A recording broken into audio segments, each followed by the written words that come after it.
How you guys doing today? I'm just on my way to get some coffee. Reason why I'm kind of stammering right now, the reason why I look and maybe seem so out of it is because I just got news that Kate Spade was a couple of days ago, but I just got news. I literally just woke up and heard about Anthony Bourdain. And what happened to him. And I'm just completely floored. I don't know what to say. Here's a guy who you think has everything in life. Success, fame, notoriety, definitely has money. There's even a really cool viral video. I'm sure you've probably already seen it by the time this is published. Here's the thing, this is probably all said and done by the time this gets published.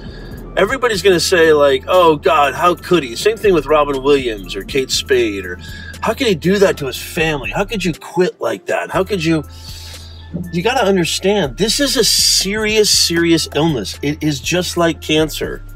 It is a terminal illness. It will eat you up from the inside out, but it can be prevented.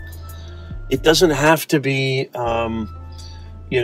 just resigned to. It does not have to be resigned to.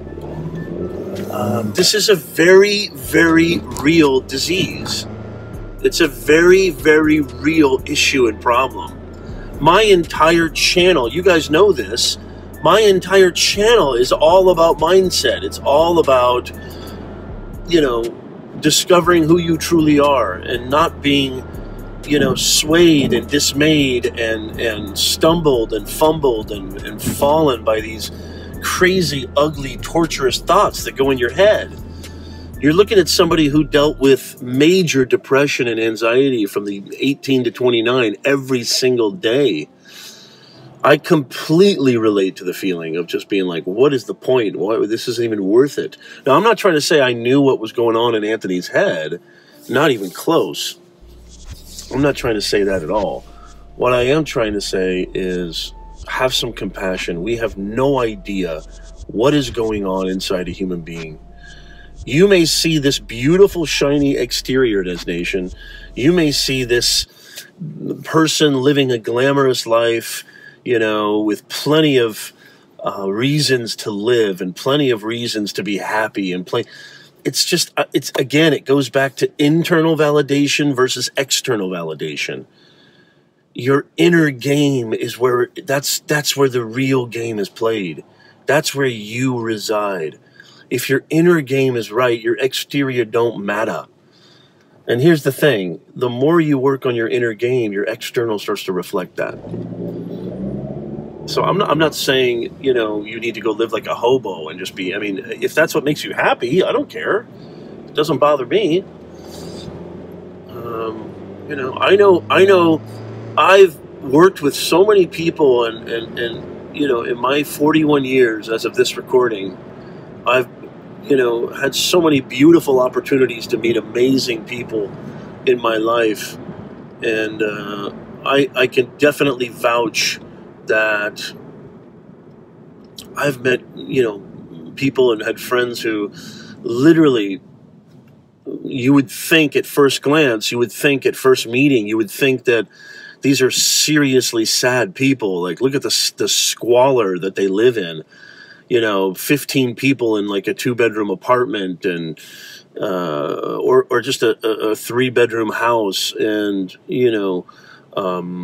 the gunshots ringing out every other day, constantly being hassled by police, struggling every single day economically. But you meet these people and they invite you in and they say, have some food, and they give you everything, and they're so happy, and there's laughter. There's laughter in the homes. What happened to laughter in the homes? I don't understand what happened. Rich people can be just as stiff and uptight and boring as you and I sometimes. I'm telling you right now, if there's anything we can learn from Kate Spade and Anthony Bourdain,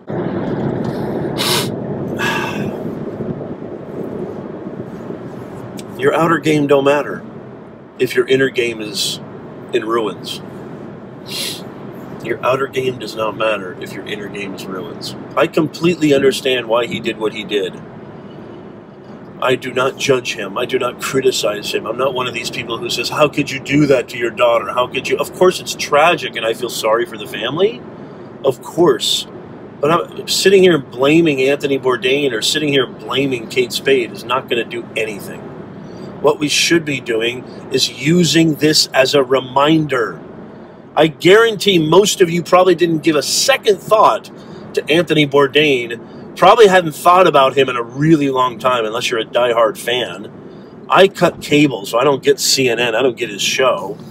I guarantee you, most of you have forgotten about Robin Williams way before he did that heinous act, committed that heinous act on himself. These are reminders. What do I always say, Nez Nation? There's nothing original about Professor Nez. There is nothing original about Professor Nez. I'm just a reminder. That's all I am. I'm just a reminder.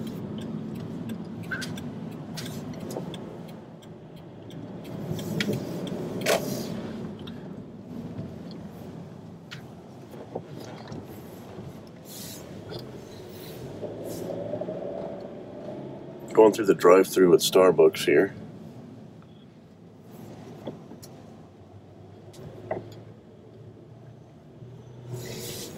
I'm just a reminder.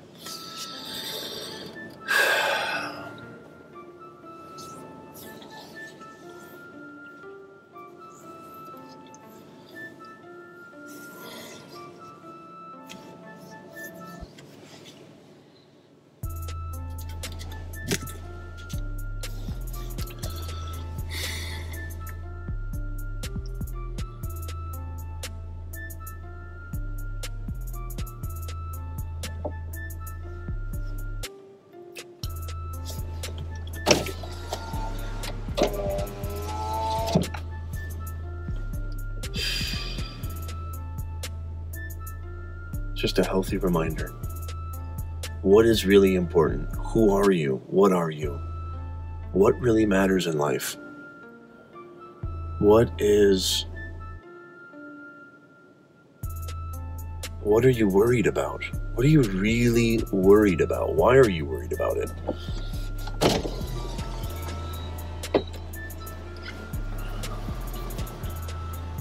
Good morning, my name is Hannah. What can I start for you today?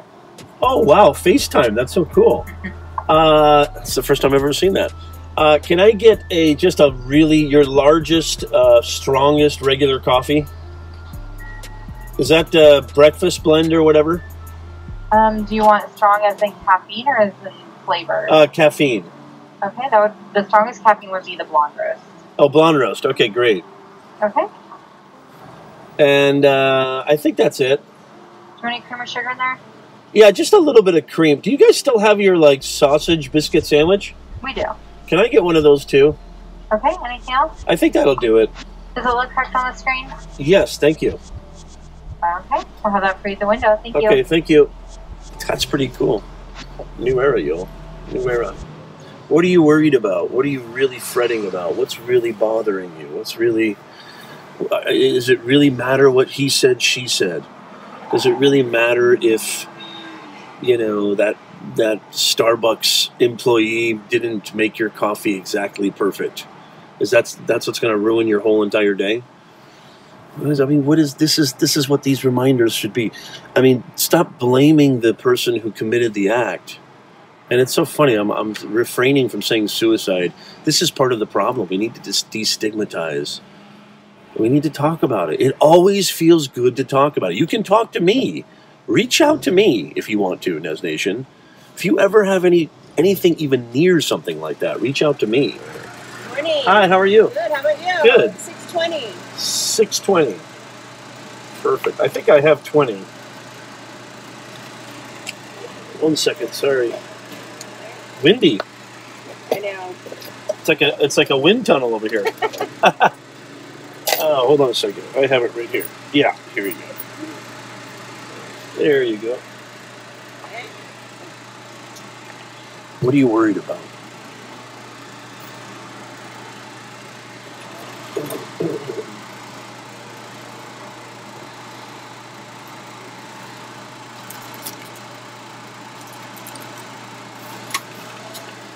Oh, wow, that was fast.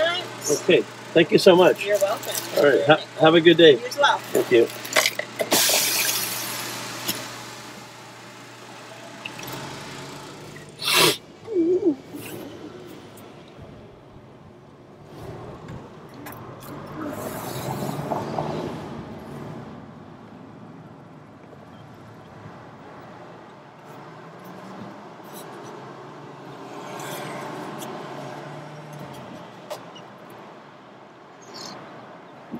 Ow, that's really hot.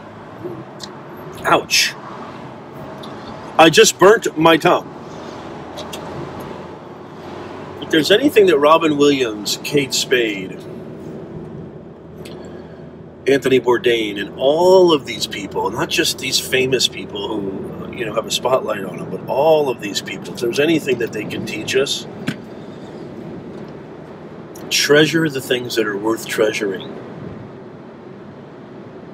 And if you're facing any mental health issues, if you're facing any severe depression, anxiety, or what have you, anything at all, there's nothing wrong with you. It doesn't mean that there's something wrong with you. It doesn't mean that you're weak. It doesn't mean that you're deficient in some way. It doesn't mean that you have, you know, a limited capacity or you're stupid. You're not stupid. You're not a dumb shit because you have depression. It's a real thing like diabetes. You get afflicted with it and it'll fuck you up. Like it's fucked up so many people.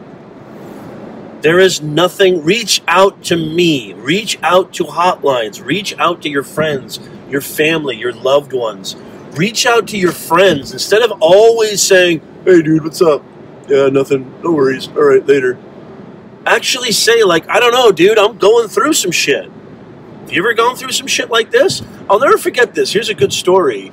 When I first was really, because I felt all these things.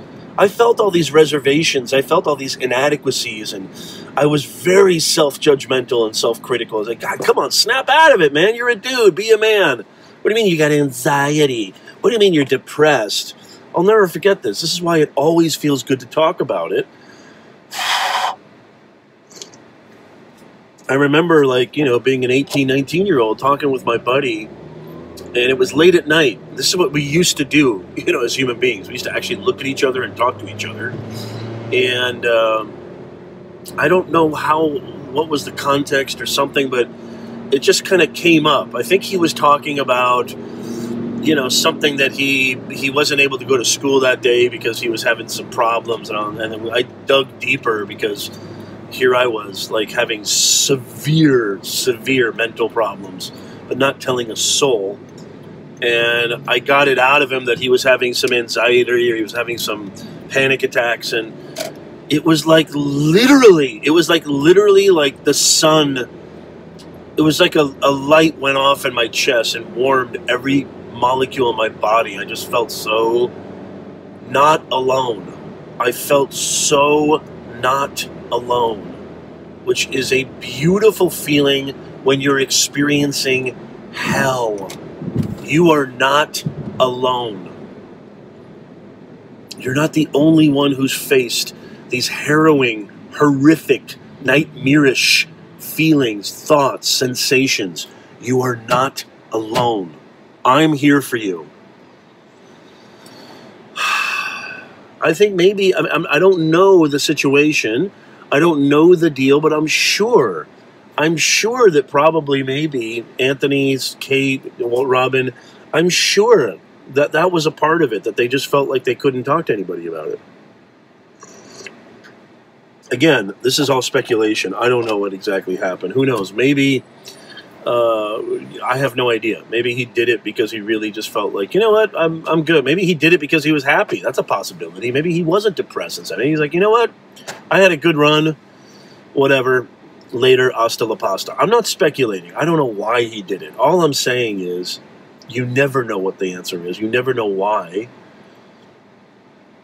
I want to use this as not as judging him and judging his family and judging, like, I couldn't believe it. Like, when I heard that Robin Williams hung himself, when I heard that Robin Williams committed suicide, I was in the car, and, you know, there was a lot of celebrity deaths around that time. Like Whitney Houston overdosed.